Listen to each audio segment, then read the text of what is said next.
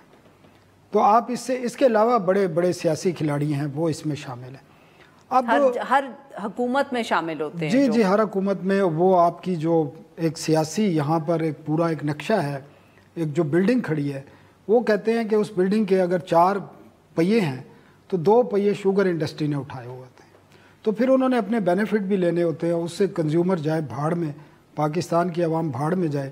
اور جب یہ ایکسپورٹ کی اجازت دے رہے تھے اور یہ ایکسپورٹ ہوئی ہے 7,65,000 میٹرک ٹن۔ اور کب ہوئی ہے سر یہ ایکسپورٹ؟ یہ تقریباً لاسٹ منتھ تک ہوتی رہی ہے، آپ اس سے اندازہ کر لیں۔ نہیں فیصلہ کب کیا انہوں نے؟ فیصلہ تو لاسٹ ایئر کیا تھا، کوئی اگست سپٹمبر۔ نہیں، میں کہنے کا میرا مقصد یہ ہے کہ پھر چینی کی قیمت بڑھتی رہی مگر وہ چینی ایکسپورٹ ہوتی رہی، اس کو روکا بھی نہیں۔ نہیں وہ حالانکہ آپ کو یاد ہوگا جب یہ ایکسپورٹ کا فیصلہ کیا پرائم منسٹر نے تو انہوں نے پبلکلی یہ کمٹمنٹ دی کہ چینی کی قیمت نہیں بڑھے گی اور اگر بڑھے گی تو وہ ایکسپورٹ کا جو یہ فیصلہ ہے یہ تبدیل کر دیں گے، لیکن نہیں کیا تبدیل انہوں نے۔ اس سے نظر آتا ہے کہ ویسٹڈ انٹرسٹ ہے۔ اور مزے کی بات ہے چینی کی قیمت بڑھی اور اس وقت چینی کی قیمت 200 روپے کلو سے بھی زیادہ ہو چکی ہے اور یہ سرکار خود ایکسیپٹ کر رہی ہے۔ اور آپ حیران ہوں گے کہ 140 روپے تھی، ابھی جو بتا رہے تھے ہمارے آپ کے پرومو میں وہ 130 بتا رہے تھے لیکن 140 تھی اس وقت۔ اور آپ حیران ہوں گی یہ فیصلے کون کرتا ہے؟ وزیر خزانہ نہیں کرتے، یہ نائب وزیر اعظم کرتے ہیں فیصلے، ان کی زیر صدارت یہ طے ہوا۔ 140 کی قیمت کو انہوں نے 164 فکس کیا اور اب آپ اندازہ کر لیں کہ کہاں قیمت پہنچ چکی ہے۔ اور اب یہ محسوس کیا گیا ہے کہ امپورٹ کا مسئلہ ہے، شارٹیج ہو جائے گی، اب امپورٹ کی اجازت دی گئی ہے، اس میں ایک اور بڑا مسئلہ آ رہا ہے۔ اچھا، کیونکہ اگر اس میں مسئلہ یہ ہے کہ اگر آپ امپورٹ کرتے ہیں جو اس وقت ٹیکسز ہیں اور جو ان کے چارجز ہیں وہ 245 روپے پر kg پاکستان میں پہنچے گی اور پھر بکے گی کس قیمت پہ؟ اور آپ اندازہ کر لیں اس کے لیے سبسڈی کی ضرورت ہے۔ اچھا، پھر یعنی کہ اس کو کوئی سبسڈی پہ بیچیں گے؟ جی اب یہ طے کیا جا رہا ہے کہ سبسڈی کس طریقے سے دی جائے، آیا کہ ڈائریکٹ سبسڈی دی جائے، آیا کہ جو 55% امپورٹ ٹیکس ہیں شوگر پر 55% ہیں یا ان کو ویو آف کر دیا جائے۔ تو دونوں طرح سے ایک بینیفٹ کو دیا جا رہا ہے۔ اب آپ اور ہمارے ناظرین فیصلہ کر لیں کہ یہ پالیسی فیلئر ہے یا ویسٹڈ انٹرسٹ ہے۔ بالکل صحیح، آپ نے اچھے سوال پہ چھوڑا، ہوپ فلی جو دیکھ رہے ہیں وہ ہم سے زیادہ سمجھدار ہوں گے، ان کو سمجھ آ جائے گی۔ اچھا سر، اب یہ بتائیں کہ پی ٹی وی کے بارے میں، مطلب کہ اب پتہ نہیں کتنے سال ہو گئے، یہ ہمیں بتایا گیا کہ بجلی کے بلوں میں اس کی لائسنس فیس ایک چارج ہوتی ہے اور اس سے پی ٹی وی چلتا ہے۔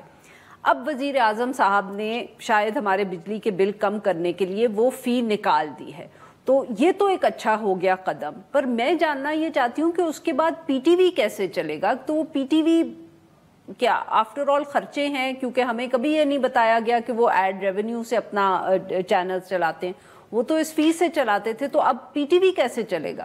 دیکھیں بالکل آپ صحیح کہہ رہی ہیں، 80+20 کا اس کا فارمولہ تھا۔ 80% آپ کے ایکسپینڈیچر فیس سے پورے ہوتے تھے، 20% ریونیو وغیرہ کوئی تھوڑا ایڈ ریونیو جو ہوتا ہے، ایڈ ریونیو انٹرٹینمنٹ سے اور اسپورٹ سے اور کچھ نیوز سے بھی ملتا تھا۔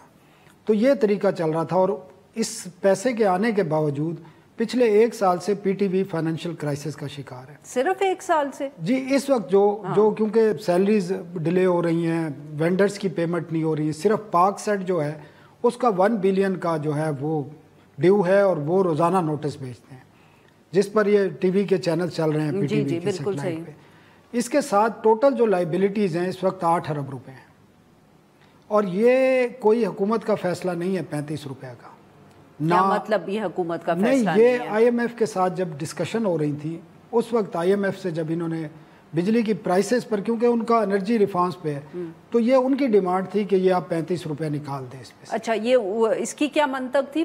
وہ کیوں چاہتے تھے؟ اس کی منطق یہ تھی کہ اس کی ضرورت نہیں ہے اور یہ جو بجلی کے بلوں پر بے تحاشا قسم کے کھانے بنے ہوئے ہیں آپ نے دیکھا ہے، کو 10-15 خانے ہیں, other charge, G S T, F C surcharge, فلانا سرچارج, یہ ٹیکس وہ ٹیکس, تو وہ ان کو کم کرنا تھا. اس سے امپیکٹ بجلی کے بل پہ کوئی نہیں آئے گا, کیونکہ یہ بنیادی طور پر انہوں نے لنک کیا ہے جو ابھی پرائسز بڑھنی جا رہی ہیں بجلی کی 40 پیسے یا 50 پیسے, اس کو آف سیٹ, وہ پرائس بڑھے گی لیکن بل پہ امپیکٹ اس لیے نہیں آئے گا کہ آپ نے 35 روپے کم کر دیے, تھوڑا بہت امپیکٹ آئے گا اس سے. لیکن اس سے پی ٹی وی پہ بہت امپیکٹ آ رہا ہے. پی ٹی وی ایک دم سے دھرام سے نیچے آ گیا ہے, کیونکہ ابھی تو جون, آپ تو کہہ رہے تھے کہ فائنینشیل کرائسس اس کا کچھ عرصے سے چل رہا ہے, تنخواہیں ڈیلے ہوئی ہیں. لیکن ابھی صورتحال یہ ہے کہ 20-25 دن بعد تنخواہ مل جاتی تھی جب آپ کے یہ بلوں کے پیسے آتے تھے, لیکن اب وہ بھی ادا نہیں ہوں گے. اب اس پر انٹرونشن کی ہے پرائم منسٹر نے ایک ٹیم آج جو ہے فائنانس منسٹری سے بھیجی تھی پی ٹی وی میں, وہاں ان کی وزیر اطلاعات اور سیکرٹری اطلاعات سے اور باقی جو ایم ڈی وغیرہ ہیں ان سے بات چیت ہوئی ہے. اس کا حل یہ ہوگا کہ اب حکومت گرانٹ اینڈ ایڈ دے گی ان کو, اور وہ کوارٹرلی دے گی, اور تقریباً یہ اسی کے مساوی ہوگا جو آپ کے بجلی کو بلوں سے کوئی 11 سے 12 ارب روپے سالانہ ملتے تھے. تو اس طریقے سے ان کے معاملات چلیں گے. لیکن جو وہ معاملات چل رہے ہیں کہ جو قانون ہے جس کے تحت پی ٹی وی چل رہا ہے اس کی 3 سال سے وائلیشن ہو رہی ہے. دیکھیں, اگر آپ کو یاد ہو, نعیم بخاری اور قاسمی صاحب کا ایک کیس تھا پی ٹی وی کے, اس میں سپریم کورٹ نے یہ ڈکلیئر کیا تھا کہ چیئرمین اور پی ٹی وی کا جو ایم ڈی ہوگا وہ ایک ہی شخص نہیں ہوگا. 3 سال سے وہی شخص چیئرمین ہوتا ہے, وہی شخص ایم ڈی ہوتا ہے, اور وہ ہوتا ہے سیکرٹری اطلاعات. 3 سال سے پرماننٹ مینجمنٹ نہیں لگائی گئی. ایس او ای ایکٹ کے تحت جو بورڈ بننا چاہیے جس میں 50% لوگ پرائیویٹ سیکٹر سے ہوں, وہ پی ٹی وی بورڈ پر جان بوجھ کر نہیں رکھے جا رہے اور ایڈ ہاک پہ چلایا جا رہا ہے. اس کا نتیجہ یہ نکلا ہے کہ فائنینشیل کرائسس سیریس ہو گئے ہیں, اور مینجمنٹ سائڈ پر بھی کوئی پرماننٹ لوگ نہیں ہیں, اور اس سے یہ ہوا ہے کہ اب تنخواہیں ڈیلے ہو رہی ہیں, وینڈرز کی پیمنٹ نہیں ہے, اور بہت سے 8 بلین تک جو ہے لائبلٹیز پہنچ چکی ہیں پی ٹی وی کی. بالکل صحیح سر. ویری کوئکلی, پیٹرول کی جو قیمت بڑھی ہے اس پہ 1 منٹ میں وی ہیو ٹو دیکھیں, یہ 2 امپیکٹ آئے ہیں اس پہ. ایک تو آپ کو پتہ ہے کلائمیٹ سپورٹ لیوی لگی ہے 2.5 روپے پر لیٹر, وہ انکریز آ گیا ہے. دوسرا جو پہلے لیوی کاربن لیوی کہہ رہے تھے, دوسرا یہ جو پیریڈ ہے جس میں یہ کیلکولیشن کی گئی ہے, یہ وہ پیریڈ ہے جس میں اسرائیل ایران وار ہو رہی تھی, اور آپ کو پتہ ہے 14-15% انٹرنیشنل پرائسز بڑھی تھیں, اس کا امپیکٹ بھی پاکستان پہ آیا. تو اسی فارمولے کے تحت یہ انکریز آ رہا تھا. باقی ٹیکسز میں جو پی ڈی ایل لگا ہوا ہے اس میں کوئی کمی نہیں آئی. ٹوٹل پیٹرول میں اور ڈیزل میں جو ٹیکسز ہے وہ 83 سے 86 روپے پر لیٹر ہے جو حکومت کی کیٹی میں جاتے ہیں, خزانے میں جاتے ہیں. تو اس سے آپ اندازہ کر لیں. اب یہ توقع ہے کہ آئندہ 10-15 دن کے بعد اگر حکومت پی ڈی ایل نہیں بڑھاتی ہے تو پٹرول کی پرائس نیکسٹ جو آ رہا ہے 15 جولائی کو, اس میں تھوڑی بہت کم ہوگی. بہت بہت شکریہ سر, آپ نے ہمارے لیے وقت نکالا. آج کے لیے بس اتنا ہی. Well be back tomorrow at the same time.